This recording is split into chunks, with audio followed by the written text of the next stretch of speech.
Each country blames the other for the incident. Russia has fired on and seized 3 Ukrainian naval vessels, wounding a number of Ukrainian soldiers, because it says they were illegally in Russian waters. Ukraine, though, is calling Russia's actions unprovoked and crazy, and says it gave Moscow advance warning of its ship's route, a route that the Russians have blocked with a tanker. When one country's warships obstruct and block access to ports and coastal zones of another country, this falls under international law as aggression. The confrontation occurred in the Kerch Strait, a narrow waterway that provides the only access to the Sea of Azov, which is bordered by Ukraine, Russia and Crimea.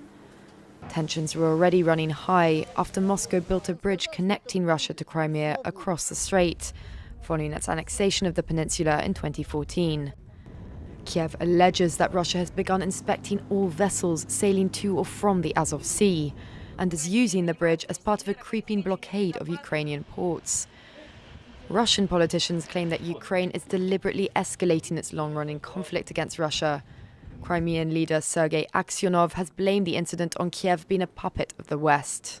I think that hysteria and provocations from our neighbour country will continue as long as Kiev has a Russophobic regime controlled from the outside. Ukraine's President Petro Poroshenko has called a war cabinet meeting and proposed that Parliament declares martial law. Meanwhile, the European Union and NATO are urging restraint, calling on Russia to restore freedom of passage to the Azov Sea.